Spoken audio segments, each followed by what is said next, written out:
Ha varmış zaten burada. Tamam.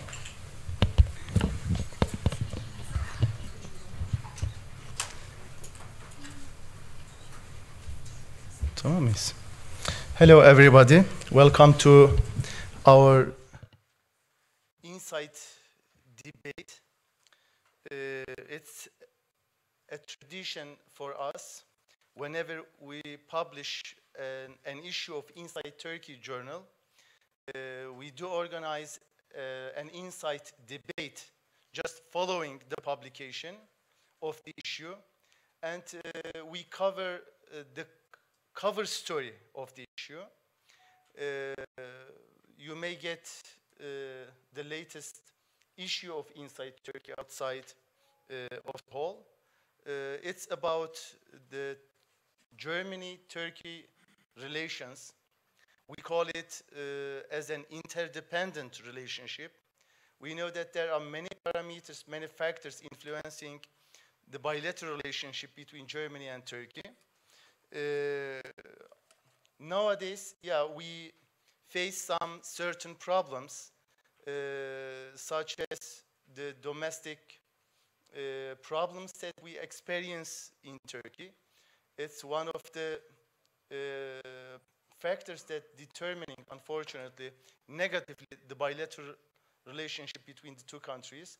The Kurdish issue, the freedoms, the discussion of the freedoms, the freedom of the press, and some other issues. We have the problem of the refugees, the refugee problems, the Syrian crisis, the Islamophobia problem that we experience European-wide, not only in Germany. Recently, we have published a European Islamophobia report, which analyzes this question in all European countries. So there are many factors. Unfortunately, today we're supposed to have 4 different speakers. Mr. Mustafa Yeneroğlu couldn't able to do it. He had to be in Istanbul for today. So we have 1 missing speakers, unfortunately, and a significant one for us. He wrote a piece about political relationship between Turkey and Germany. But we have still 3 distinguished speakers today with us. One from Germany, just next to me, Süleyman Wilms. He's a journalist and intellectual, writing for different platforms and editing its own journal in Germany.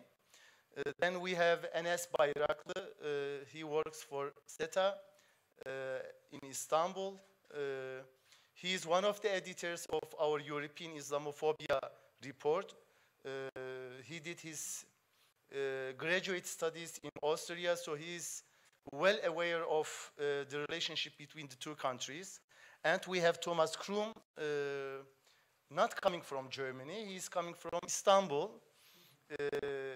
He teaches at Turkish-German University in Istanbul. So I thank all 3 speakers for accepting our invitation and being with us today. Each of them will speak different dimensions of German-Turkish relationship. And I think we'll start with Süleyman Wilms, maybe. He will talk about the Turkish perception of German perception, German media's perception of Turkey. And the floor is yours, please. We have just 15 minutes for the presentation. And at the end of all presentations, we will have a QA session. We'll get the questions from the audience. So you want me to speak freely? Yes. It's a bit surprising. I haven't prepared a staging. I do my best. I do my best to recapture my article. I think it's very important for the future of German-Turkish relations between the 2 states, but also for the relation between the different communities inside of Germany, that we have a quite sober, unemotionally, and also nearly, I think, laid back analysis of the given issue. Because when you don't come from Germany or Western Europe, you tend to experience media as an agent of direct political will. So, meaning what the newspaper, what the public media prints is often, quite often, as understood as being in accordance with the will of the political elites. An example is, for example, the Russian state TV broadcaster Russia Today, which is of course a state TV channel and as such not necessarily a critical organ. I think this is one issue I tackled in my article, while not being a media or a political scientist, is to destroy a bit the myth that there is influence. I'm not denying it. I mean, Germany, the German media landscape is in full free fall and in a free degeneration since some years. I mean, the media concentration and the dumbing down of our media discourses is abhorrent, but it's not so easy as it is often perceived. So that's, I think, one thing. So people have to realize when they as recipients, for example, as German-Turkish recipients, living in German, reading German media, that this is not a one-to-one translation into the political will of our present government. For this, I think you need a more broader research. You need, for example, to read the leading German think tank papers, which are much more sobering, or much more soberly, much more soberly, and you need to read also into the lines. But nevertheless, the media coverage in Germany of Turkey and of Turkish-related issue has to be considered as, not entirely, but to a too large extent, negative, see? And I'm not talking so much about obvious and necessary criticism concerning the issues you mentioned, which even friends, I think, have to be free to mention in the interest of maintaining the friendship. But rather, while Turkey becomes a stooge, or say the word Turkey and everything connected with Turkey becomes a stooge or a symbol for rather other kinds of discourses. And I mention it shortly in my article. For example, we have in Germany, we have unfortunately, and I say this as a member of someone who was politically socialized in the left movement, comes from a left-wing family. I said this, in Germany, we just momentarily not just witnessing the death of social democracy, we also witness the death of classical German conservatism. Because less and less conservatives in Germany are able to define in a positive sense, not based on a dialectic which is based on an enemy, but less and less conservatives in Germany are able to define really what are their aims, what are their goals, and what they stand for. And that means they have to, in this instance, they have to grab into the bag of tricks and use a definition of enemyship in order to foster inner cohesion, which is, let's say, one of the predominant features of modern-day neoconservatism, that you define for enemies. And of course, the conservative, or unfortunately not anymore conservative, but neoconservative discourse in Germany on Turkey is very much based that conservatism in Germany has lost its own values. For what does it stand? The old German Republic is more and more gone. We have a globalized system where the German institutions which generated wealth and social stability for 50 years are dying out. We have a new elite which does not stand for conservative values, and conservative not in the sense of far right, but on kind of proper conservatism. So they have to define an enemy. So they have to find an enemy. And very much and shockingly against the German tradition of more than 100 years of Turkish-German friendship, starting with Bismarck and Kaiser Wilhelm, nowadays Turkey has become a negative symbol for the neoconservatives. And in it basically they join several aspects. They join their own loss of values by defining an enemy.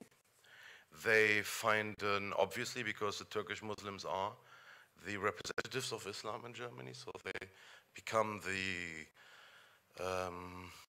they become the surface on which they paint their criticism of Islam, and of course also they have problems with the present government in Turkey. And I think this is one aspect of the which defines the media's attitude towards Turkey and Germany.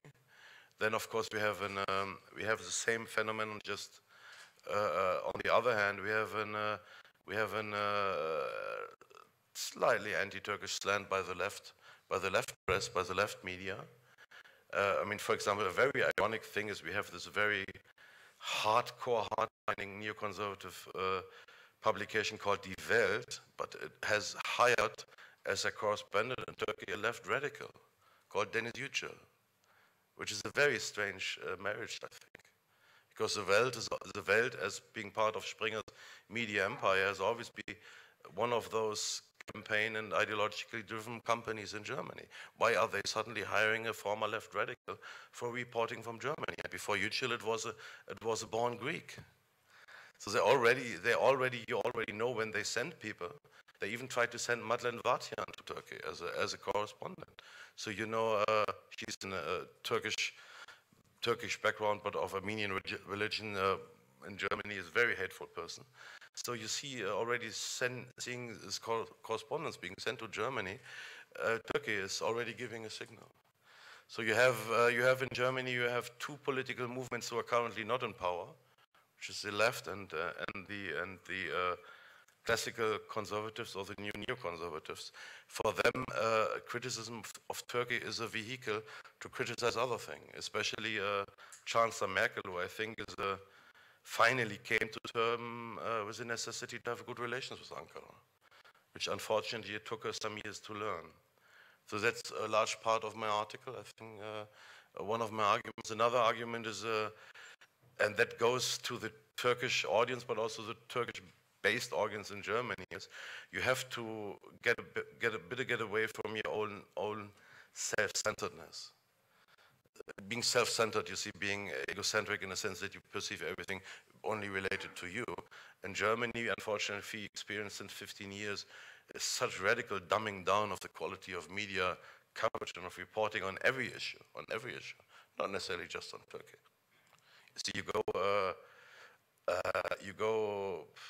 So So I mean, I speak, of course, from the Muslim's perspective, not from a Turkish perspective, from Muslim perspective. I can see that the media coverage on Islam and the quality of the material produced is very often quite bad. And there is an old conservative called Dr. Eberhard Straub, acquaintance of mine, who wrote some wonderful books and wrote for decades for the Frankfurter Allgemeine Zeitung. He says nowadays we have a new class of politicians and of journalists who are so undereducated and so basically so stupid they don't know what to write about. I think so. We have to, when we speak about Turkish coverage in German media, you have to understand that this goes for many other subjects too. You see, I don't know why it is, because supposedly we are living in the freest times of all. The political and intellectual discourse in my eyes in Germany has become very doctrinary, very harsh and rough, and in camps, and suddenly we have these black and white camps. I mean, I was born 1970. You see, fortunately I come from a family who put a bit of value on education, so I was an early newspaper reader, and I remember, I think the gentleman will agree with me, we had in the 80s, we had a very, very decisive debate in Germany. It was called der Historikerstreit. That was a historians' debate, and it was 40 years after the end of the war. It was basically a debate about the German past and the destiny. And there were really great questions, I mean, big questions. And we had intellectual giants like Habermas, like Nolte, like other people, and they had quite contrary, I mean, very contrary arguments, not just a little bickering, but that was different worlds apart. But these people were able to communicate in different medias, like the Frankfurter Allgemeine, like the Süddeutsche Zeitung, like other, they were able to communicate with each other. But nowadays, when you see these camps we have in Germany, so we have this horrible, very uneducated people on Pegida and AfD, which are very doctrinary, but also we have on the other side people who are as doctrinary themselves. So in Germany we have, unfortunately, people are starting to shout at each other. They don't have what a philosopher called Gelassenheit. You see, they are not able anymore to take in the argument of the other and not respond immediately, but to let it simmer, to think about it. So I think this is another point why we have the coverage we have. Other thing is, has not so much to do with cultural, ideological, it has to do with media technology. See, the technology, the way we communicate media and the way we communicate content, the way we receive content, by the way. I mean, if I would make an experiment of the present year, how many read really articles, or just browse on Facebook like this, you see. A philosopher said we live in a world where people just do this, and then they press what they like, and then they go on, and then they go on, and they press what they like, and they go on. And this is, of course, the media perception has become in Germany, as all over the world as well. You see, we have a 24/7 news cycle, meaning media have react immediately. They have to produce immediately material. There's no time to wait. I mean, I would not consider myself a journalist, you see. I'm a Muslim media activist. I do what is necessary because no one else does it in Germany, but I'm not a journalist. You have not the qualifications for it. And I met a man from Die Zeit 10 years ago, and he said, I remember a time when we had 2 weeks for an article. And we could travel, and we had a budget of 5,000 Deutschmarks, and I had a researcher back there, and he did some research. Today, everything has to be done in the internet, has to be put out immediately, it has to sound like the others does, and the only difference is that, okay, how do you differentiate, not by quality, but by more radical tone and more louder voice. And I mean, if I may, for example, if I may take up an issue, you see, the so-called palace in Ankara is supposed to have cost, what, 465 million euros, something like this, I think, including everything. You see, the not yet finished headquarters of the German Secret Service is supposed to cost 1.3 billion euros. And there's no one writing about it, you see. Or if Erdogan is, President Erdogan is dubbed as a sultan, by the way, people have no idea that he's not governing by Islamic law, but what he's doing now is done by the secular constitution from, what, 1981? Huh? 1982. There's nothing Islamic in it. He's governing by a secular constitution, while I'm really ashamed for him, why our present economic minister is hailing this horrible man Al-Sisi. And that is not so much covered in our media. You see, this also, one also has to say there is quite an imbalance of, you see, what is opportune and what is inopportune. And I don't mind realpolitik. I think we should get back to the realpolitik and we should get back to the laid-backness of the times of Helmut Schmidt and just do realpolitik and cut out all this human rights thing, because it has become very unbelievable, see. This is another issue. So I think there are several issues why we have the coverage we have. But on the other hand, I think we also have to take in consideration that we have a different media system in Germany and Western Europe than in most parts of the world. I don't consider the media to be free because it's subservient to economic and technological stresses, but it's not so much dominated by political influence, and we have to accept that that's the way how we do media in Germany, you see. And we have another thing I put in my article, I'm digressing a bit, but we have a situation which is probably quite unique for other countries. In it, we have, of course, a large Turkish percentage in the German community. I personally, I don't like to call them Turks because many are de facto, de jure, and existentially are Germans already, but who are to a degree participating into the German media. So we have Turkish recipients of television and print and electronic media, and there will become a time when the Turks in Germany will not read anymore Sabah and Zaman and other newspapers because they can't read Turkish anymore. So there will be customers, and it's in the best interest of German media houses also to serve these customers. There are they react to it. I think German media, many of the German medias are not aware, excuse me, are not aware how hurtful some things are for people of Turkish origin. I'm not saying that the hurtfulness is justified, but just in a reality, these people are hurt. If it's correct or not is another issue, but they are hurt. They don't realize it, that they're creating a reflection. And we have, which is also a very special thing, we have, of course, people of German Turkish origin who are participating in the media on two ways. One way is they have their own media landscape. All the big Turkish newspapers or smaller newspapers, Turkey, Zaman, all of them, they have offices, they have printing houses in Germany. They do partial editions specifically for Germany from there. We have a large section of German and Turkish websites in Germany. So they created their own media landscape, quite separated from the German one. But also we have plenty of people from Turkish origin or roots in Turkey who are active participants in German mainstream media. And what one, with a few exceptions, what one has to consider is that all of them are negative geared towards the present government in Turkey and the present politics. And that is, of course, a pseudo authenticity. Oh, well, this is one of them, and when they write it, that is right. But of course, many of them are political activists and coming from the left, coming with partially with PKK, not all of them. I mean, this is also a myth, because a lot of myths of Turks in Germany created is just because you have a specific position in the Turkish-Kurdish conflict doesn't mean you are sympathizer with PKK. It must also be clear, because, for example, the Green Party has unjustifiably proclaimed as a PKK sympathizer party. That's not true. There's something you have to differentiate. But anyway, we have these people, and they're acting as journalists, but on the other hand, they're also players in the ideological debate. Well, that is, I think, quite a special thing, which separates, for example, the German Turkey coverage from the American one, or the British or the Italian ones, because we have a large section of Turkish origin population.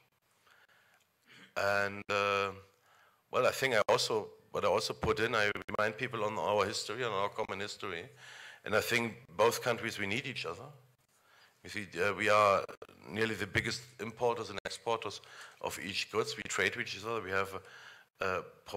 have common interests, and also we have a common history. And I think we should, it's in everybody's interest to step a bit down, to de-escalate. You have to be able to accept critique, I mean, to bear it, even if it's unbearable, but also to reply in a tone which is not too shrill. And last thing, if I may, and then I'm finished, I think it's also important for people in Turkey, or with a Turkish perspective, they also have to accept that each country has its own discourse in its own language and its own form. And what sometimes is really creates nearly automatically negative results if you transport the cultural forms of communication into different countries. So that's a different thing, I think. I hope I could shed some light. Okay, thank you very much for your lively presentation. As Süleyman has just mentioned, that there are many topics which pushes the two countries together rather than split them away. But unfortunately, nowadays, the negative perception of each country in the other side is increasing, unfortunately. So, as SETA, we are trying to contribute to show this interdependence between the two countries, which may focus on the common points, which cause a kind of win-win situation in bilateral relations. I think one of the points of the common points of bilateral relations which contribute to the interdependence between the two countries is the establishment of Turkish-German University. And today we have two professors from this university. Now the floor is to the Turkish professor of the university, Enes Bayraklı. The floor is yours, please. and he will talk about the refugee problem, right? Yes. Its influence in... Could we open? Yeah. Yeah, okay. Thank you very much, Mr. Speaker. As you mentioned, Turkish-German relations are quite interrelated. I mean, for Turkey, Germany is quite important. There are 3 million people who are living in Germany, Turkish origin. Some of them, half of them are Turkish citizens, half of them are German citizens. Economic relations are quite tense, and not tense, I mean well connected, Turkey and Germany economically. There are Germans who are living in Turkey already, in Alanya, around Alanya, who are based there, who have their own church, etc. So these relations are quite, I mean, these two countries, normally, I mean, if you look at the relations, they should have better relations. However, there are many problems, and especially Turkey's membership, I mean, issue towards European Union was one of the main issues, I mean, between Turkey and Germany, because there was quite a strong opposition from Germany, which started with the Angela Merkel. Miss Merkel came to power in 2005, and after that, we see that deterioration of Turkish-German and Turkish-European relations. If you look at the discourse in the Western media, you will see that normally, I mean, generally speaking, people are talking about that relations are, they went bad, it went bad after the Gezi protests in Turkey. But if you look at the the history of Turkish-German, Turkish-European relations, we realize that it started after 2005, when Turkey started the accession negotiations with Germany, with European Union, and suddenly there was a blockage from France, and some also negotiations, some chapters were blocked by Cyprus, etc. And Angela Merkel, she was opposing the idea of full membership, and she was calling for a privileged membership.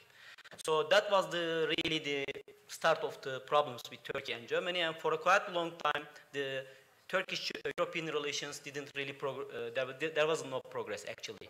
We have seen this started already 11 years ago, the negotiations started, and still Turkey is not a member of European Union, whereas in other countries in Eastern Europe, it took much shorter time.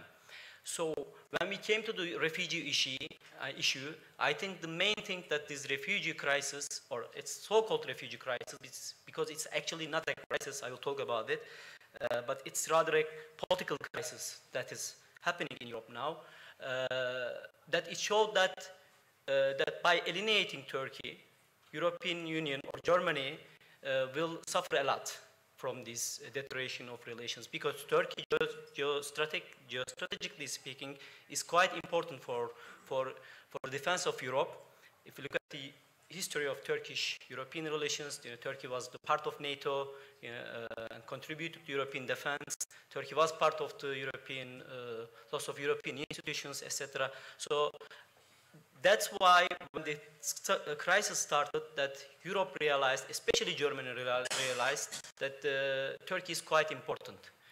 Without Turkish cooperation, this issue cannot be solved. And then we have seen rapprochement between Germany and Turkey. But I am not quite sure if these really constitute a paradigm change in the relations. Rather, I think it's being more a pragmatic approach, because Germany wants to solve the issue, the problem. Miss Merkel, she came to Turkey 4 times this year. This is quite unprecedented in the history of Turkish-German relations, 4 times a visit in a year.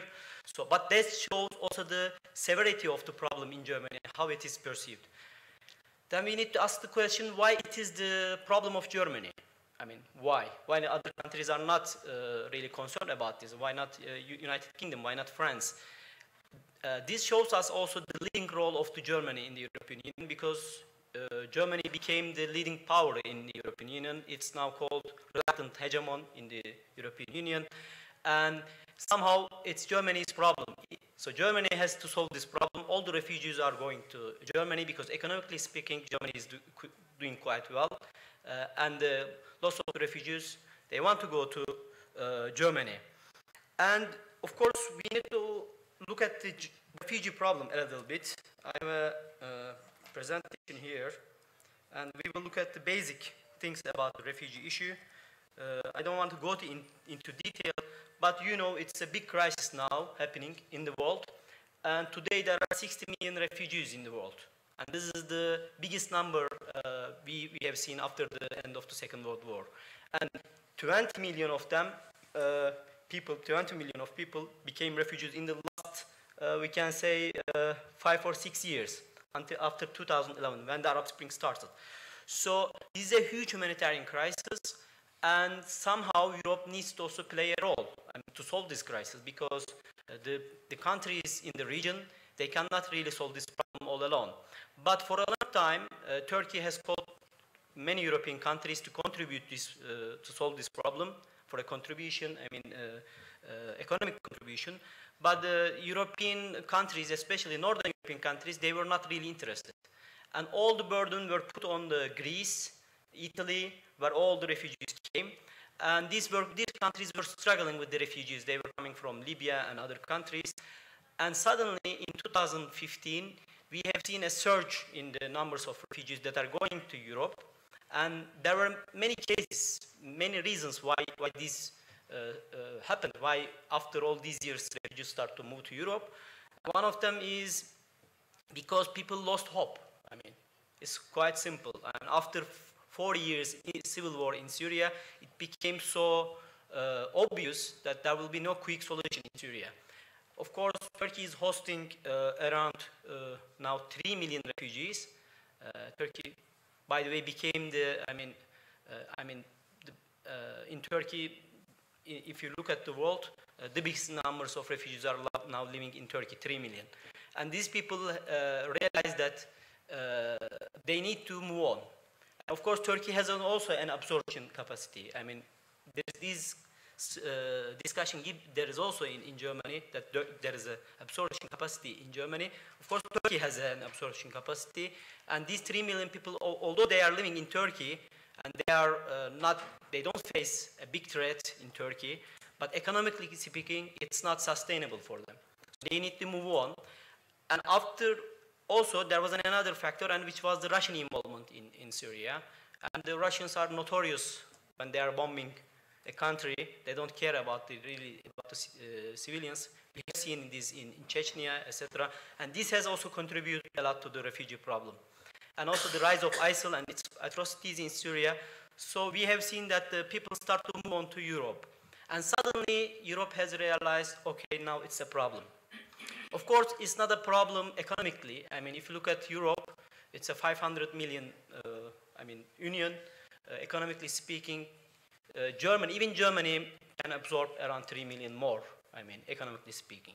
However, it's more of a political crisis, because we have seen that many countries, not in the Western Europe, but in the Eastern Europe, like Czech Republic and Hungary, many politicians in these countries, they said, okay, we can accept Christian refugees, but not the Muslim ones. So this shows us that it's more about that the refugees are being Muslims. So there is already a problem in Europe, and that some European politicians, especially far right, they see Muslims as a problem, and an increase in the numbers of Muslims living in Europe is considered as a problem as well. So that's also another issue. So that's why refugees became a huge political issue in Germany. And of course, Germany, especially Miss Merkel, she also gave mixed signals towards the refugees. In the beginning, she was quite strong. She said, we cannot accept all the refugees, etc. When there was people on the borders, especially in Hungary, there were so bad scenes in the media. And after also this little Kurdish boy died in Bodrum, there was a sympathy towards, we have seen towards refugees. And then she said, okay, we will open the borders, okay, we will accept them. And she said, we are expecting around 1 million refugees. Of course, this was a really wrong signal, politically speaking. Then refugees considered this, okay, Germany is going to accept 1 million refugees. And we have seen literally people are walking towards the Bulgarian border from Istanbul. So they want to go to Germany because Germany is welcoming everybody. So this has also accelerated the crisis, and then we have seen that Merkel and European leaders start to come to Turkey and ask for negotiations to stop this refugee, let's say, flow. So there were many negotiations, we know, and there was an agreement at the end of the day that Turkey will accept all the refugees back from Greece, and then the Syrians, if Turkey accept one Syrian refugee, one will be sent from Turkey to Germany. And there will be also some kind of financial help to Turkey to finance and to improve the conditions of Syrians living in Turkey. And however, still there is a big problem here, and which is, I have to come to this issue. I think there are many things, but I think I have spoken a lot. So I will come to the visa liberalization issue. So it is an important part of the deal, as we know, and already European Union accepted that there will be a visa liberalization after Turkey fulfilled the criteria that is foreseen for the visa liberalization. And the Turkish government is saying, okay, we will fulfill this criteria until June, but there are mixed signals from European Union, and this shows that also it is an it's politically speaking, it's a difficult task for European leaders to convince their voters that Turkish citizens will get a visa liberalization. Why? Because, as I mentioned already, Ms. Merkel and other right politicians or the conservative politicians in Europe, for a long time based their oppositions towards Turkey with the arguments like, if we accept Turkey, millions of Turks will come to Europe. You know, if you open the borders, etc. So now they are, they are already entrapped in their own discourse. You know, they have built this discourse towards Turkey. If we accept Turkey, millions will come. Now it is really difficult for them to convince their voters that there will be a visa liberalization towards Turkish citizens. But on the other hand, they have a much bigger problem, which is the refugee issue. More refugees are coming to Europe, especially Germany, and it is creating a political turmoil. Because if you look at Ms. Merkel's political, the background, not the background, but past, in the last 11 years, 10 years, she is running the country, and she was one of the most successful prime ministers in the German history, 11 years running the country. However, this is the most difficult challenge for the German chancellor she has met. The biggest problem is chancellery, her prime ministerial term. So she needs to solve this problem. If she cannot, because there is already a big opposition also inside her party towards these accepting more refugees, and there's also a rise in the far-right parties in Germany, and we have seen this in the latest elections in Germany. There were elections in the 3 states, and we have seen that the far-right party, Alternative für Deutschland, in the first time in history, they get 10%. In one state, they get 25%. And it is, many expect is that in the next year's elections, general elections, they will come to the parliament. And this is the first time in the history of German Republic after the Second World War. And if you look at Germany's relation with the far right, you know, it's a really important issue, and it's, however, we see this rise, and this rise has to be stopped somehow, and that's why Merkel has to solve this problem with refugees. So there is these now 2 issues. On the one hand is the visa liberalization, on the other hand is the refugee deal, but I think there is still many European politicians, as well as some in Germany, they don't really take Turkey's concerns seriously, especially when it comes to visa liberalization. And they don't really understand how important it is for Turkey. Because I met many European diplomats, and they think they can push Turkey to accept the agreement without visa liberalization. I think they are badly mistaken if they think that Turkey can accept this kind of deal without a visa liberalization, and I think that will cause much more greater problems in the Turkish. So I think in the next 2-3 months, it's quite critical in the relations between Turkey and Europe, and especially Turkey and Germany. And there are big challenges, I think, ahead. Even if this agreement is implemented, it's not a sustainable solution, I should say, this refugee deal, because now, okay, it is somehow well managed, but if you look at the problems in the Middle East, we should expect that there will be more political turmoil in the Middle East. There will be more refugees. And if there is and it's highly likely there is a political turmoil in Egypt, it's an 80 million country, and it will create maybe 10 million, 20 million refugees, and Turkey cannot alone cope with this problem. So it is not a sustainable solution then. Then the root causes of the crisis needs to be addressed, and it's the Arab Spring and the problems in the Arab world that needs to be addressed, and the European Union should play a more positive role, but we see that European Union becoming more and more irrelevant if you look at the Middle East.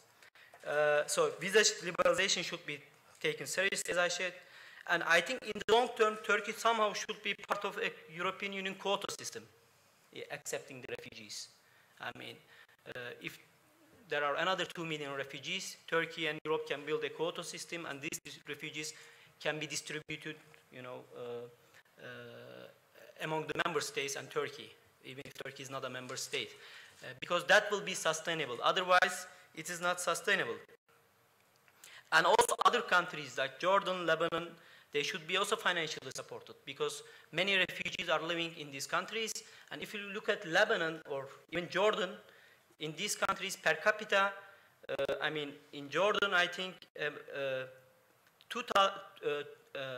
among the 1,000 people, 200 are of them refugees. So 20% of the population are the refugees. So that shows that it's quite unsustainable in these countries, I mean, and it will create more political instability in these countries. And there is also danger of radicalization in these camps, because these camps, and we should say that, and it should be acknowledged that the conditions of refugees in Turkey are quite well, if you look at the camps, but the conditions of the refugees, especially in Jordan and Lebanon, it's quite bad. And there is a really danger of radicalization of a new generation emerging from these refugee camps. And the most important one is that there is really no solidarity between the European Union member states. And it's like a fireball that everybody is trying to throw to each other. I mean, this refugee issue become a fireball in the hands of the European leaders. And now Germany has to solve this problem, as I said, because it's the leader became the leader of the European Union. But if it's a sustainable solution, I have many questions about this. And I think I have to finish here. Thank you. Thank you very much. Yeah, Enes has just mentioned several significant points.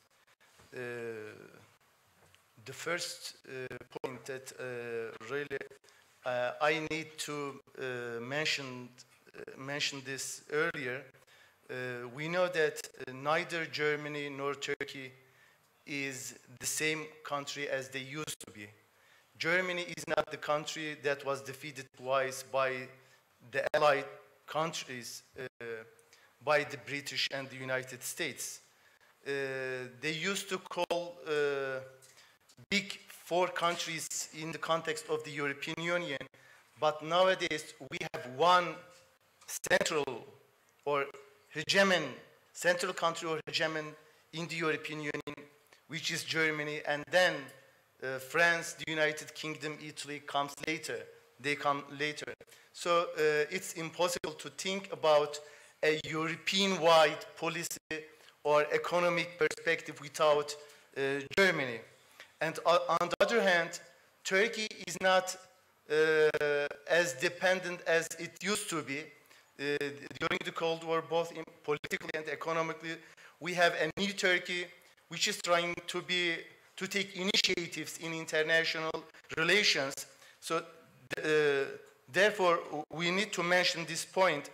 The refugee problem is in one sense, is a common threat to both countries, and they have to collaborate on this, not only to prevent illegal immigration from Turkey to Europe, but also to, as Enes mentioned, to solve the problem in the Middle East to find some solutions to the source of the refugee problem, that is to contribute to the solution of the Syrian crisis or the state failures in other Middle Eastern states.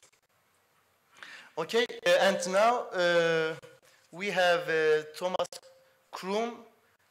Dr. Krum will present the Germany's role in the European continent mainly, I think. So concentrating on the Turkish voters, the immigrants living in Germany.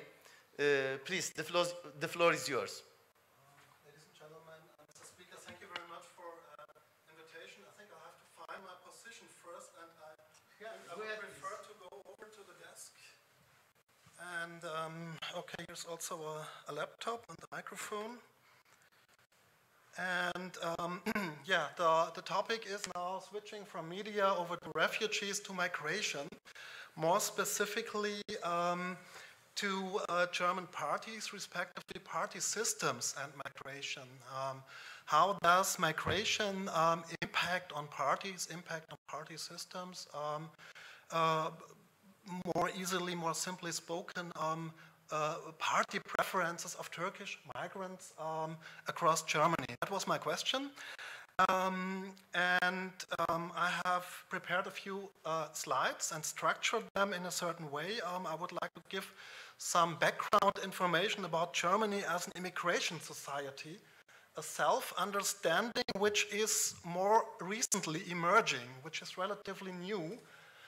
Being an immigration society, then the next step would be having a look at elections to German jurisdictions, means the Bundestag, the Federal Council, and finally also have a look at elections to Turkish jurisdictions among Turkish voters in Germany, against the background that in 2012, I think it was, a constitutional court decision was made allowing Turkish citizens abroad to vote abroad too, not only to have come back to the customs offices at the airports and so on, but to vote in the foreign embassies and general consulates and so on. And that gives some analytical data to explore more about voting behavior, for example. And the first case where this was applied was the presidential election in 2014, and then later on the two parliamentary elections in 2015. My focus would be on the November election of 2015. Okay, starting with the immigration society, which is a relatively new let's say self-understanding that comes, that spreads around among German politicians and German society too. Yavash, relatively slowly, but I think especially in the last year, according to the refugee crisis, that understanding of being an immigration society can hardly be denied by a majority of the population or of the parties and politicians. Some figures, some data were drawn from the migration report, Migrationsbericht, Migration Report 2014. According to this report, there were 2.9 million people with Turkish migration background, which not necessarily means that they still are Turkish citizens. They have Turkish migration backgrounds. And 1.4 million were first-generation migrants. That means they more or less recently arrived towards Germany. According to the report, in 2014 there were 1.5 million Turkish citizens living permanently in Germany, Turkish citizens. Another group would be nationalized, formerly Turkish citizens, who meanwhile have a German citizenship. And yeah, some data from this migration report. Maybe we focus only on the first few lines.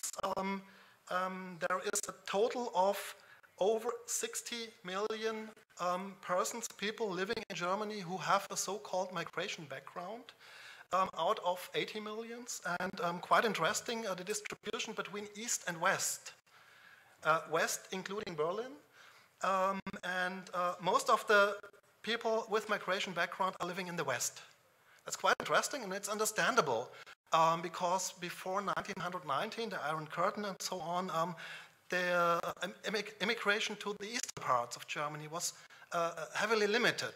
There was only, let's say, communist brotherhood, and people from Vietnam or Cuba or communist brother states were unable to move to eastern parts of Germany.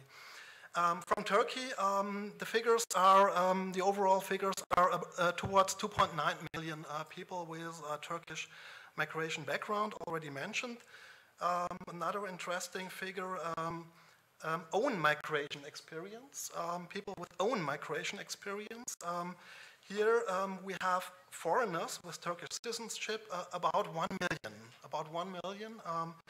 And again, the overwhelming majority in the western parts, including Berlin.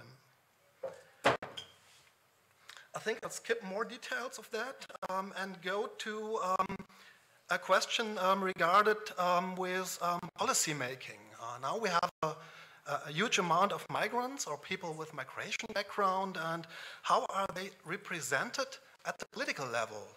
How are they involved in policy making?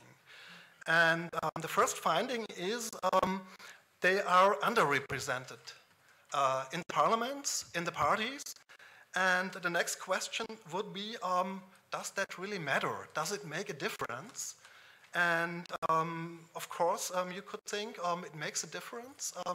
But if you go into theory, it's a little bit more difficult because you could, for example, argue you do not have to be a migrant to represent migrant interest. But that's more a theoretical argument. In practice, it will be much more difficult to represent interests of migrants when you are yourself are not a migrant. Andreas Wüst, a German political scientist who did much research on that, said, yes, it makes a difference. He did some empirical research there. He investigated parliamentary questions of people with a migration background, and he said, yes, if people have a visible migration background, in total 65 MPs at federal and state level, between 1987 and 2009, 65 MPs, it's not much, as I said. It's a relatively small number. And he found out they definitely asked more migration-related questions in Parliament. So that is only the first step. It's about agenda setting. He found out, yes, they do ask more questions. They do something in terms of agenda setting. But the next question would be, is it really translated into decisions in favor of migrants? And here the results might be less convincing or less clear. Another interesting finding is if these politicians with migration background move ahead on their career, their behavior in asking migrant-related questions slows down, decreases. That means if you move up in your career, your publicly expressed concern, let's call it in that way, for migration issues is declining. That was one of the some of the results from Andreas Wüst, a political scientist who did a lot about that. If we go to elections to German jurisdictions, and that means, first of all, the Bundestag, we have to distinguish the several levels. We have the local level, we have the European level, and the 16 states, and the federal level. And towards state level and federal level, only German citizens are allowed to vote and to candidate. And with regard to local and to European elections, meanwhile, European EU citizens are allowed to vote in Germany too, but for example, for European elections, they have to decide in which country they would like to vote. If they are permanently residing in Germany, for example, coming from Spain, they have to make a decision, would they like to vote in Spain or would they like to vote in Germany? That's meanwhile accomplished or that's meanwhile introduced. But for the state level and the federal level, so far, no options even for EU foreigners to participate. Let's have a look towards the preferences of the Turkish migrants. And in earlier generations, that means especially Turkish labor migrants, because in 1961 there was an institutional agreement, labor recruitment agreement, signed between Turkey and the German government, and that led to large numbers of labor migrants entering into Germany, and they were, according to some scholars, overwhelmingly sympathetic towards the Social Democrats. Labor migration and Social Democrats, that's not really surprising. And the scholars say then, with the broadening of the party spectrum in the German party system, and that means in the late 70s, respectively in the 80s, the Green Party came up from social movements from the 1970s and so on, and they also attracted considerable support or considerable sympathy of Turkish migrants to Germany, and they say the last step of broadening interests or support is now the Left Party. The Left Party, successor of the PDS, became more or less established and popular after reunification and then the 2000s. And now the figures are towards, they are number 3 in terms of sympathy. Let's stay with the Red-Green coalition, respectively the Social Democrats and the government for a while, and they introduced, or respectively they reformed the law of citizenship in 1999. However, they did not introduce a full dual citizenship. Turkish migrants, respectively migrants, had to decide either for the Turkish or for the German citizenship after a while. And some were disappointed with that, and that also is regarded as one reason why support shifted also to the Left Party, more to the Left Party, away from the Social Democrats. It's quite interesting to have some figures about party support among Turkish migrants. This figure, again, taken from Andreas Wüst, with data from the Politbarometer of the year 2002, shows that for Turkish migrants, the support for the SPD, for the Social Democrats, was around 62%. For the Christian Democrats, 11%. For the Liberals, 3%, and for the left, 3% too. And quite an interesting thing in a comparative way. Migrants, respectively, Aussiedler, they were called, from the former Soviet Union area. They were much more supportive towards the Christian Democrats. So according to this figure, 73% supporting Christian Democrats. And that is also called a little bit just an opposite. Whereas the people from Eastern Europe are supportive towards the Christian Democrats, migrants from Turkey were overwhelmingly, with majority, supportive towards Social Democrats. Until the 1990s, things have changed more recently a little bit.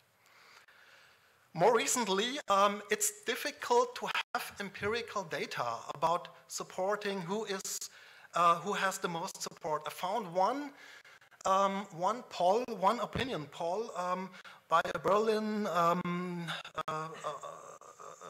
company, and they asked 2,999 Turkish migrants in Germany, and 1/3 of them had meanwhile German citizenship.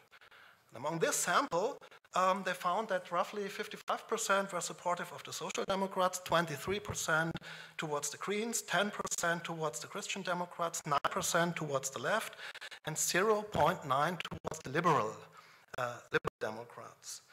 And they also ask about popularity of politicians. Meanwhile, we have some Turkish migrant politicians or politicians with Turkish migrant background, and the most popular one was named Cem Özdemir from the Green Party, as being the most popular among this sample in 2009. So the data about opinion polls is not very good. And against that background, I had a look at the federal parliament, the Bundestag. What about migration, respectively migration background on that level? And in 2013, the figures are the Christian Democrats, the CDU, had a total of 8 members of parliament with migration background, which equals 3.1% of their total parliamentary group. The CSU, Bavarian style, has only 1. Less surprising, the Social Democrats have the largest total number, 13. The left 8, and the Greens 7. And in terms of relative share, of percent share, the biggest number is given in the left, followed by the Greens, and the lowest number is given by the Bavarian Christian Social Union. So that is towards all the parliamentary members with migration background. And the next step is to have a closer look. What about members of parliament with Turkish migration background? And here, first of all, the total number has more than doubled between 2009 and 2013. That's the good news. The bad news is it started from a really, really low share. It started with 5 members in 2009, more than doubling to 11 members with Turkish migration background in 2013. The largest share is given for the Social Democrats, the Greens, the left, and the Christian Democrats. One party is missing. In 2013, the Liberals, they are not in parliament. And as far as I remember, in 2009, they had 1 member of parliament with migration background, not Turkish migration background. So the next step would be from German jurisdictions to Turkish jurisdictions, respectively to the election to the Turkish parliament in November 2011. The first table shows some results to compare a little bit among the, let's say, Central Western European Union. I've sorted the countries a little bit according to where the AK party did best. And they did best in the Netherlands with about 70% of those who participated. They did second best in Belgium, third best in Austria, fourth in Germany, and so on. And if we compare that, where the AK party did best, other parties, let's say the HDP, did worse with rank 25. So that is already, the tension between the two parties is definitely mirrored in the European. I had a look at 25 European countries, and that is also mirrored in the European electorate. Quite interesting, the overall figures. Europe 25, if we build the average of 25 European states, voting behavior in the November elections, then, for example, the AKP and the HDP did better than overall than in Turkey, and the CHP and the MHP did worse than overall, respectively, majority in Turkey. So 2 parties were better in Europe, and 2 parties were below the average in the 25 European countries. That's quite interesting too, I think. And maybe I'll skip that a little bit. That is just a repetition, and have a look at the 13 consulates in Germany, for which we have detailed results. And here, for example, let me check that on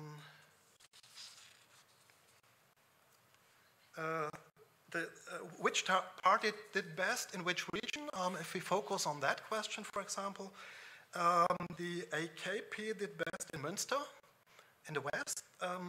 The CHP did best in Berlin. The MHP did best in Nuremberg, Bavaria. And the HDP did best in Hanover, Lower Saxony.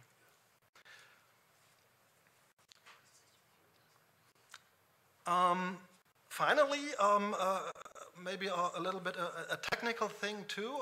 I did a rank correlation with these results from Germany in order to figure out a little bit about tensions between the parties, respectively negative relations in terms of if in one area the result for one party is high, then systematically the result for another party might be lower.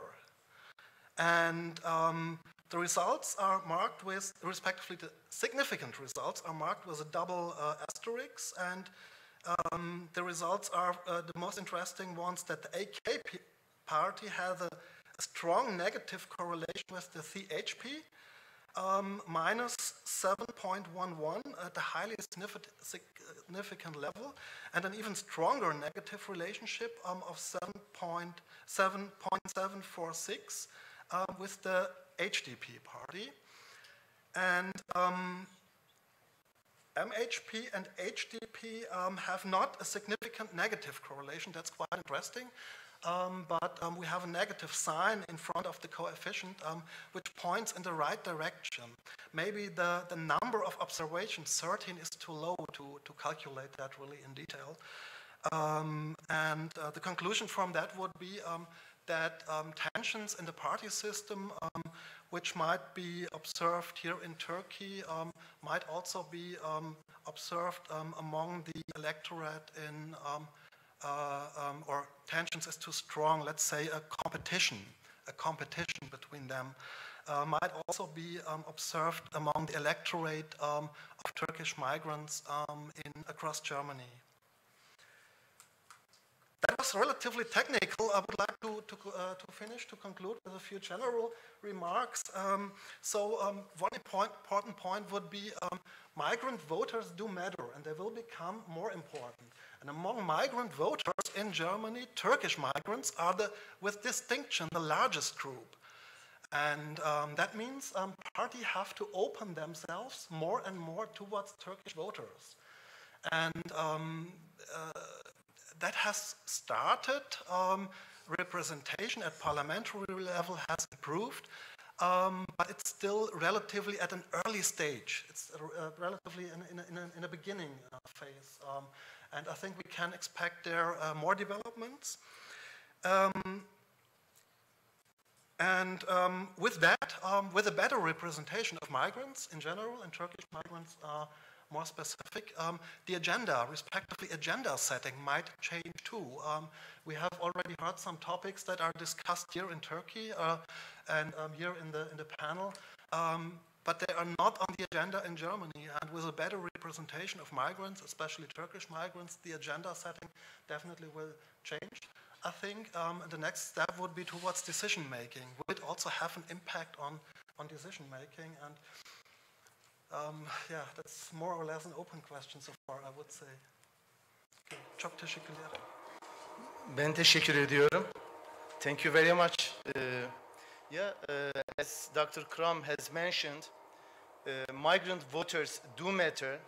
They really show the interconnectedness between the two countries. That is, this voting system, the new system, shows us that development in domestic politics in a country directly influences the domestic politics of the other.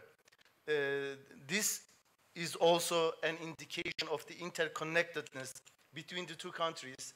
So we hope that it will contribute to the rapprochement of the two countries in future, since politicians in both countries, they must, I think, take positions considering their perspectives, their positions. Now, the floor is open to your questions. If you have any questions to any speaker, please first introduce yourself, then ask your questions to any speaker. Yes, the floor is yours. Yeah, here in the front. Thank you. My name is Angelo Sant'Agostino. I'm Italian. I'm teacher at Ildirim-Basic University. And well, I'm teaching, I'm a Jamonet professor, so I'm teaching European Union related issues. I have to say that I heard very interesting interventions, speeches. I will have many questions, but I have to choose. And I choose Mr. Thomas Krum. Very interesting your analysis concerning the vote, because you compared what the Turkish community, let's say, no, is voting for German national elections, and they vote for Turkish national elections. So we have comparison of vote preferences. And I found out a certain, let's say, inconsistency, or something which make me curious to know, so that's why I ask you. Most of Turkish community members vote for leftist party, from the Social Democrat to the Greens to the left, radical left. Why, in their national preferences, they do not vote for Social Democrat? They vote majority for AKP, which is a huge, there is a huge, I don't want to say contradiction, but difference of preferences. So my question very briefly, what you're in, I have my point, but I want to hear your. So, and even in case the other panelists, according to you, what the motivation for this difference in preferences? Okay. Thank you. Thank you very much. We'll have some other questions, then I'll give the floor to our speakers. Yes, Mehmet, over there. Hello. Okay, we'll come to you later. Thank you so much for enlightening us on this very, very excellent presentation. I would like to ask two questions, if possible. Okay, yeah, it's possible. The first question is, I remember Mr. Suleiman quoted the increase of neo-conservative opposition in Germany against the Turkish accession into the EU. On the other hand, we see, as presented by Thomas Krum, the Turkish migrants in Europe, specifically in Germany, has, I think I can say they are very, very abiding citizens, participating very well in the political and the economic development of the country. So why is the EU delaying the issue of accession of Turkey into the UN? Okay. Secondly, it will go to Mr. Enes. As he mentioned, a very, very critical issue, and we really, really like to applaud Turkey in its role of hosting a large number of refugees, over 3 million. And, but just going back to the recent deal about the refugee signed deal recently by Prime Minister Davutoglu in Brussels and other European Union leaders, what response do you have against the critics, especially from the human rights, over the refugee deal, which the Turkish government and the EU have been accused of trading with the refugees because of the benefits maybe Turkey will get in the in return of that, of signing that refugee deal in terms of 6 billion whatever dollars, and maybe the visa issue, facilitation of the visa issue. And thank you so much. Thank you very much. And then, yeah, behind him. Thank you very much. My question goes to Mr. Anas. However, right now, the world is a public secret about the unsettlement in the Middle East. My question is, what's the impact of the Syrian crisis to the Turkey-German relations? Okay. The impact? Okay. The impact of the Syrian crisis on the German-Turkish relations. Thank you very much. And Yusuf, the other side. Okay, then I'll come to you. I'm Yusuf Emre from SETA. Thank you for your speech. My question is about the politics in Germany, and it is to Mr. Wilms. What do you think about the future of Pegida movement? Will they have an end? So thank you. Thank you. Then in front. Well, actually, I want to ask whether only the media influence the relationship between Turkey and Germany. I want to especially ask this question to Mr. Wilms, because there are some people, I think actually that also history also plays a great role, because at the time with Adolf Hitler, there were many people who thought that there should be only 100% German people living in Germany. How should I say? I myself, for example, I was born and raised in Germany, but I still have Turkish roots. My grandfathers and also came from Turkey to work in Germany. But there are still times where I am criticized to be Turk, even thought I was born in Germany. And I also have a German citizenship, but many people just criticize because, you know, I have a Turkish migration background. So it's my point is, it's really only media influencing the relationship between the two states. Okay. So we have still too many questions. That's too good. Okay. Sonra, we can make 2 sessions if you want. I mean, is it okay with you, with the speakers? Okay, then wait for the questions. Sorry. Questions combined with the formal questions. Okay, then Allow me, please. you ask your question. Okay. I wish a lovely day for everyone. As the lady in front of me, I have a migration background also, and I'm German. So the topic touches me a lot. Regarding this question, I want to combine with my question. Is the so-called Islamophobia only the reason of history, or only the reason of media, or only the reason of the current refugee crisis? Or is not the Islam, but are Muslims not able to make enough PR for themselves to explain their religion? Yeah, we have 2 experts here, and as also may answer. There is a very famous German saying which fits very well in this situation. Was der Bauer nicht kennt, das frisst er nicht. Then translate it. What the farmer not knows, he's not going to eat. Okay. Which means you have to explain yourself to be understand. It's not enough.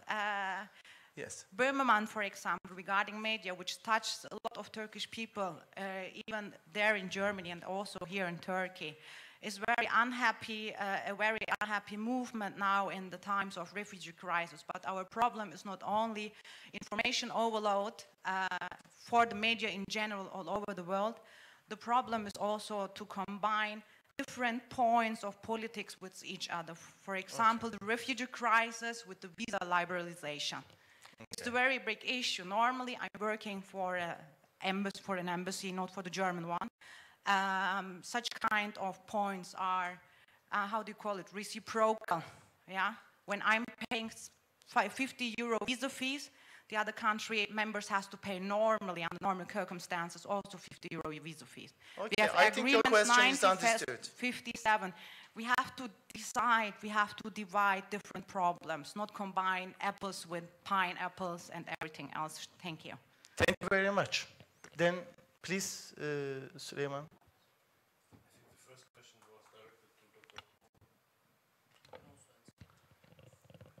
No, it doesn't matter. You know, we are not following the questions asked. So, yeah, just answer the questions asked to you, directed well, to you. I would like, I don't want to preface Dr. Krum, but to the gentleman from Italy, I would like to say, I think this has several reasons, but the main reason is the, unfortunately, inability of the German conservatives, unlike the British conservatives, who have some ruling members from Muslim origin, for example, even some members of the upper parliament. Because you ask about the discrepancy between voting behavior inside of Germany and inside of Turkey is because the German conservatives, unfortunately, I mean the Christian, and if they're conservatives, is a different issue. I mean, they even now have their car at the gay pride parade. So, but I think it's their, unfortunately, their inability to, and really their disinformation about the European history, that they were always internal in a kind of an anti-Turkish and anti-Muslim position. And that's why a lot of Turkish voters have been driven to the left, although in their moral and social values, the Turks are in their majority conservative. So it's basically, it's inherent, I wouldn't say racism, that's too strong, but the inherent rejection by the Conservative Party against Turkish and Muslim voters that they were driven to the left, although there is not so much a factual basis for it. That's just my comment on the question. But going on, I mean, the first question directed to me is about neocons against one section of the neocons, because the American section of the neocon is really much in favor of Turkish accession into the European Union, as far as I agree. But the question was specifically why the EU does not want. Can you rephrase the question again? What's delaying the accession of Turkey to the EU? Why they deny the accession of Turkey? Well, but this is not entirely a German issue. That's a EU-wide issue. I was relating your point with Thomas Krum when he was explaining and detailing about the migrant impact in Germany. And, but your question is not clear. What is the question? You see what? Why the Turkish politicians are involved in Germany, but why they cannot influence, I think. Because quite frankly, I mean, the so-called 65 MPs Dr. Krum was mentioning was from one national parliament or from 16 state parliaments. They're not a very broad platform, and also, quite frankly, I know a bit about the local experience with Turkish MPs. They usually just show up in the committee when they want to be elected, and otherwise they stick to the party line. So it's especially, I mean, in the past years, some MPs of Turkish and also of Arabic origin were kicked out immediately after they mentioned the Palestine problem. Just recently, we have another case in Germany where one had to leave the Social Democrats. So, I mean, they're not a big issue. I mean, the Christian evangelical group in the German parliament is more influential than the people with immigration background. They're just not relevant. Second question, future of Pegida movement. Well, I mean, I'm not a prophet. I mean, I don't pretend to know what happens. I mean, I would like to preface this, and I think, please give me 5 minutes, because it's very. Sure, you may have an educated guess. But please give me a bit of time. You have to understand, and I think that goes for other European countries as well. Germany is currently into 3 big crises. We have the financial crisis since 2007. That is a crisis. It's not just a problem, it's a deep, deep crisis. I mean, Draghi, who is really not a Democrat, is just driving a 0% interest rate policy. That means that especially in Germany, where people are savers, they're not creditors, they are savers. They lose their savings for their pension fund. The German pension funds are now in deep trouble because there is no interest anymore on the capital. Where should the money go? Where should the pension come from? That is not a small problem for Germany. And imagine if interest rates would rise, what Draghi wants, 2% per year, imagine they raise by 2%. And the majority of European countries would be bankrupt. They just survive because we have currently a zero interest rate. You should not underestimate the existential threat by the financial system and by the financial crisis, I think, which is underlying also the Syrian crisis, because Dr. Ennis said, oh, economically it's not a problem in Germany. Of course it's a problem in a society where 30% of the state budget goes into debt service. See, we are not living anymore in the 80s where we had a comfortable social system. I mean, we are suffering heavily from the German incomes are going down and down and down and so forth. That's the first crisis. Second crisis is we have currently a war in Europe. There is a war going on in the Ukraine. And this is less than 2,000 kilometers or 1,500 kilometers if you live in Berlin away from your doorstep. It's an existential crisis. And because the Americans and the Russians are playing a very difficult game on the back of the Europeans. The third crisis is the refugee crisis, and it is a crisis. And on top of this, the European society, since 25 years, they're suffering, by the way, as do the Turkish immigrants in Germany too, so it's a kind of a Siamese twins situation. Both of them are suffering an identity crisis, because we are in the process of globalization. This is not just an issue of trade agreements. That means that the nation state, which is a left-wing doctrine, is disappearing. So, but if the nation state is disappearing and you have no religion anymore, and Christianity is gone, and monarchy is gone, what is giving values? What is giving values for the European people? And you cannot say human rights, because human rights has neither a subject nor an object. You see, you need something which gives rights. We Europeans are in a deep identity crisis. It's a really deep crisis. And you see the insurgence of nationalism and racism in Eastern Europe, which is quite shocking for me. See? And that's where Pegida comes from. It was developed, it came in the area with least daily contact with Muslims, with the least amount of refugee Muslims.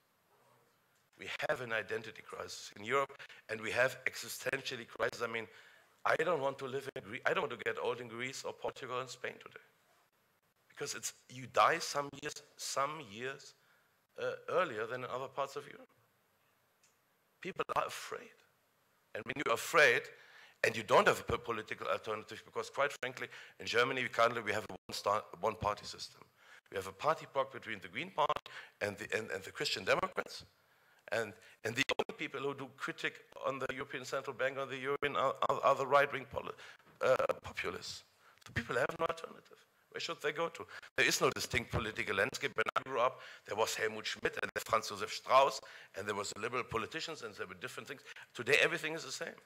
And the only decision is, do you raise the VAT by 0.5% or 0.25%? So that's one of the core reasons for the development of Pegida. Because people are fed up, justifiably though, not necessarily by the refugees, but they're fed up by a policy which is unjust, which deconstructed the social system in Germany, and now, also very badly organized, now you have a situation where you have a downtrodden village or little town in Saxony with 30,000 people and a lot of unemployment, and suddenly there's a former army barracks in Boff, you have 1.1 thousand refugees. It's very badly done, and I'm not justifying them. I don't even want to excuse them. I'm just saying, you see, we always just look at Pegida and we look on the right wing, as if the normal politics wouldn't be as bad themselves. You see, and so I think this is, I think Pegida will unfortunately be with us for a very long time. And it found a parliamentary form called AfD, Alternative for Germany, by the way, which started not as an anti-refugees and as an anti-Islam party. It started as a party, the only party which was against the euro and was against central banking. But because there is no interest in Germany for this kind of critique, they had to jump on the right-wing wagon train. And I think there are many reasons, individual reasons, why this happens I mean, we can talk about it later. The lady said, and I think there was a bit of interesting discussions between the two ladies about the reasons for Islamophobia, if it's only the media. Of course, it's not only the media. But also what I really don't like, I must say, by people who don't have too much education about the German history. You see, the German history was never dominated by centuries long of kind of hatred against Islam. It's the opposite. We had no colonies in the Muslim world. We had a very refined Oriental studies. With Goethe, with Rückert, with Rilke, we had people who really admired the Muslim world, who traveled the Muslim world. I mean, Goethe said amazing things about Islam. So there is no traditional German Islamophobia, and nor is the German society as at large as racist as sometimes has been portrayed by immigrant activists. There is in every field of German politics and German society, there are a lot of immigrants. But there is with the Turkish Muslim organizations, there is not a single non-Turk member. There's not a single German Muslim member of DITIB, of Milli Görüş, of Süleymanci. So it's a very purely mono-ethnic society. I mean, I'm not denying that we have racism and we have the problems, but these kind of very wood-blocky and very black and white description about evil Germans and good immigrants, I mean, that's just simply not true. It's a very, you need to differentiate, you need to go into the details to really cut it out. And as the lady says, I also say there are multifactorial things. Some issues have to do with nationality, some issues have to do with representation. For example, the dual citizenship, the only Muslim minority which wanted and demanded the dual citizenship was the Turkish minority. The Moroccans, the Bosnians, the Albanians, Pakistani, it wasn't important for them because they much more want to be part of Germany. But you also know that one of the reasons why there was the demand of dual citizenship, that people did not want to lose their right to inherit property in Turkey. So there was a very simple reason why this was so important. And also, speaking from a majority population perspective, is the signal in this dual citizenship debate was a very bad signal sent. Because the signal to the German society in times of crisis was, well, we want to keep our options open. We stay in Germany as long as it's nice and cozy and we get our stuff, but when Turkey has a higher domestic growth rate, then we would like to leave Turkey. I'm not saying that it's like it is, but that's how it came to the German recipient. Okay. Thank you very much. Thank you very much. Okay, about the voting behavior, I think Ms. Williams explained very well. But, this also has a consequence, and it's the misrepresentation of the Turkish voters in the German parliament, because they are conservatives, but they are being represented by social democrats. And they have different preferences, but on the other hand, in the social democrats or left parties, if they are conservative, why do not vote? Because the other party does not really take their interest into account. I mean, so that's the least, let's say, devil option. I mean, we might say. I mean, if there is a better party, they will vote for it, and it's a big problem. I mean, in Germany. Secondly, the human rights issue. I mean, towards refugee deal. I think there might be many criticism towards Turkey in this deal, but I think if you look at what Turkey has done for the refugees in the last 5 years, you know, spent $10 billion, close to 3 million refugees. I think it will be unjust to say that. I mean, let's say, criticize Turkey. So, if you say that it's unethical, I mean that this agreement is unethical. If there is something unethical about it, it's the behavior of the European side, I think, because they were the side that were pushing Turkey to make a deal. I mean, if I'm general. So they were the side they were pushing Turkey to make a deal, and this money Turkey has asked for is not going to be used for Turkish citizens. It's going to be used for Syrian refugees. So I don't think there is something unethical about it. But some international organizations, they are criticizing certain things. but this might happen. I mean, it's because it's a huge population, 3 million people. Of course, not everything is working very well with refugees in Turkey, but the situation is much, much better than if you compare it with the other countries in the region, I can say. Islamophobia, we agree in certain issues with Mr. Süleyman, but I do disagree with certain issues. I think it has a historical background. Although Germany, I mean, if we talk about Germany as a country and the region, they didn't have much contact with the Islamic world or the Ottoman Empire. Still, German-speaking countries, culture, like the Austria, had a big, clash with the Ottoman empires, and there were certain stereotypes, spread in the German world. There is an historical background, but there are also the political and background, which is the political atmosphere which was created after the 9/11. And the war on terror and the demonization of Muslims, this has created a big negative impact on the Muslim image of Muslims in Europe, and there is also media plays a negative role. At the same time, Muslims are also responsible, of course, but I think that we cannot blame Muslims because they are already disadvantaged there. I mean, if you look at the Turkish community there, I mean, their background, they just established themselves there. They are politically underrepresented in the media, in the politics, so it's difficult for them to, defend their own rights. So it's a minority. So it's the majority that should, somehow defend the minority. Of course, Muslims should also, I mean, generally speaking, improve their image in Germany or overall Europe. But if we cannot just blame Muslims because Muslims are, representing themselves not enough, so that would be wrong, I think. So Syrian refugee crisis has already an impact on Turkish-European relations, and it has somehow positive impact, which is the rapprochement of Turkey and Germany, Turkey and the European Union. New chapters has been opened for the negotiations, and the political atmosphere is much better. But if you look at the media in Germany and other countries, it's really bad. So it's something else, I think. And I think that's it. Okay, thank you. And maybe before. Benimki açık mı? Maybe before I come to answer this question, I would like to make a comment, an idea, to express an idea that came to me during the talk. Someone said about Germany's role in Europe as being the reluctant hegemon. I think it was you. And someone said with a distance, it's the most powerful country in Europe. Maybe yes, maybe no. I would like to question that a little bit.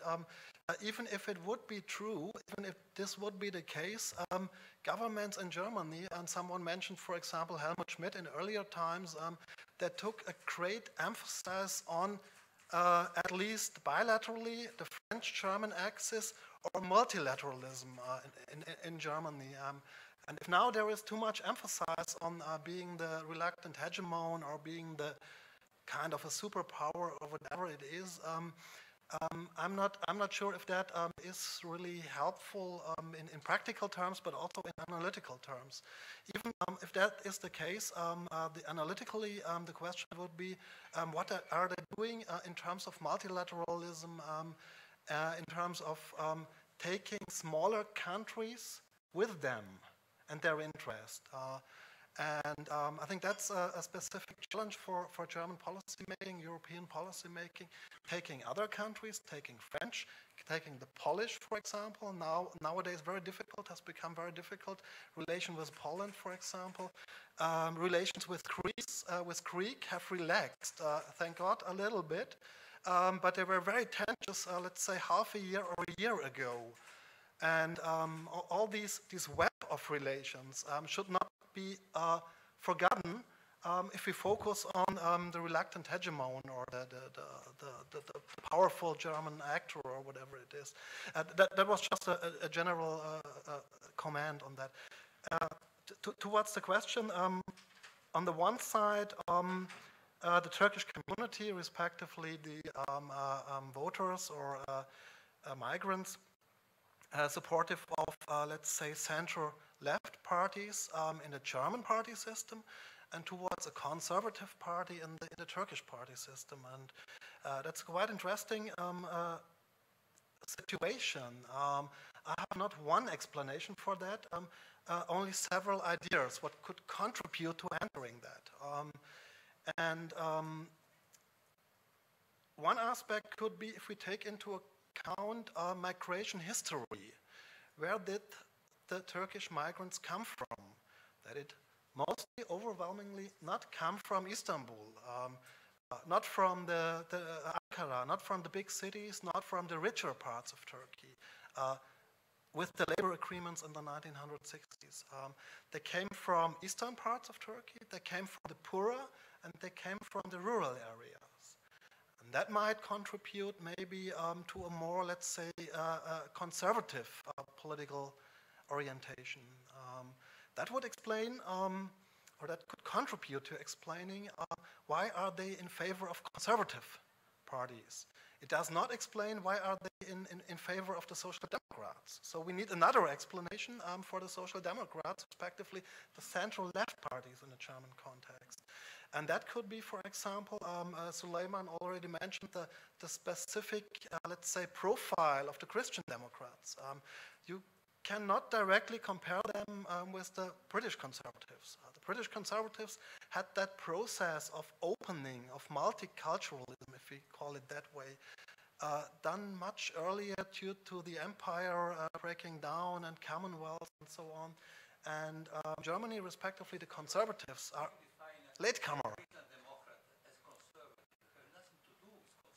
Yeah, there might be some overlapping points in terms of economic policy. Not conservative. This is the first time in my life that I hear Christian Democrats defined as conservative. Yeah. Against conservative. And until let's put it that way. Until David Cameron left in the European Parliament, left the People's Fraction, Europäische Volkspartei, Christian Democrats and Conservatives were in the same parliamentary group, at least. So there should be some, let's say, proximity at least, or at least a partial overlapping, I think. Let's put it maybe that way. Another reason could be maybe migrants are not happy with certain politics that have been done by the Christian Democrats. For example, they are not really open towards working class, whereas Turkish migrants that came to Germany were most working. Let's say Cologne, for example, the Ford company. They were working in the car manufactories and so on. And of course, the party that is closest to such a social segment was in history the SPD, the Social Democrats, and that maybe helps to explain historically, in terms of path dependency, why they are still supportive, or at least at the beginning have been supportive to the Social Democrats. That covers only some aspects. I know it's not an encompassing explanation, but at least it should cover some aspects. Okay. That's it? That's it, yeah. Okay, thank you very much. I can add a point to your question. We all know that leftist political parties in Europe are more inclusive in terms of representing different segments of the society. In Turkey, we have a political paradox. We call it İdris Küçükömer paradox. İdris Küçükömer was a leftist, a communist intellectual, passed away in 60s or 70s, I don't know. He considers leftist parties as conservatives in Turkey and conservative parties as leftists in reality. Since all leftist political parties in Turkey are quite elitist and they represent the richer and more educated, more developed segments of the society, while conservative parties in Turkey, they, as I've said, they are more inclusive and they are representing the poorer and less educated groups of the society. So this is one of the reasons, additional to other explanations. So this paradox in Turkish political climate, unfortunately, determines this ironic situation. Thank you very much for the questions. Thank you very much for the speakers. Although we had some further questions, it had been 2 hours, unfortunately. So if you ask your questions just outside of the hall to the speakers, I will be glad. So I think it's better to cut it here. Thank you very much for coming, for attending this meeting, and thank you very much for coming from Istanbul and Germany. Okay, see you at a later time for another Insight debate at SETA. Thank you very much.